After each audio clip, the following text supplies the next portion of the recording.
Hey guys, আমার mini ব্লগে তোমাদের সবাইকে অনেক ওয়েলকাম। কেমন আছো তোমরা সবাই? আশা করি খুব ভালো আছো। আমি অনেক অনেক ভালো আছি।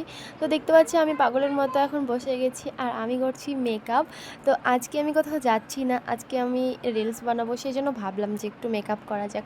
তো দেখো, আমি তেমন কিছু মেকআপ করিনি আর আমি মেকআপ করতে পারিও না, তোমরা আগে থেকেই জানো আমি বলি। তো প্রথমে আমি দিয়ে দিয়েছি একটা ক্রিম, তারপর দিয়ে দিয়েছি আমি ফাউন্ডেশন, তারপর দিয়ে দিলাম আমি একটু আইলাইনার, তারপর দিয়েছি কাজল, তারপর দেখো দিয়ে দিয়েছি আমি কম্প্যাক্ট পাউডার, তারপর একটু হাইলাইটার দিয়ে দিলাম। আমার কাছে ব্লাশ ছিল না, তো সেই জন্য ব্লাশ করতে পারিনি, লাল করতে পারিনি গাল। তো সেই জন্য একটু লিপস্টিকেই করে নিয়েছি। দেখো, আইশ্যাডো করে নিয়েছি লিপস্টিক করে। তো আমি এখন রিলস বানাবো, তো সেই জন্য ভাবলাম যে একটু মেকআপ করাই যাক। তো দেখো আমার ফাইনাল লুক কেমন লাগে।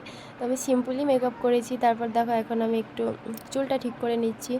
আর দেখতে অবশ্যই আমাকে পাগলের মতোই লাগছে। তো মেকআপ করে একটু সুন্দর তো লাগার কথাই, তো আমাকেও একটু সুন্দর লাগছে, তার কারণ মেকআপ করেছি যেহেতু, সেই জন্য। তো দেখো আমার মেকআপটা কেমন হয়েছে সবাই অবশ্যই কমেন্ট করে জানাও। আর দেখা হচ্ছে নেক্সট কোনো ভ্লগে। ততক্ষণ সুস্থ থেকো, ভালো থেকো, tata, love you all guys, bye by.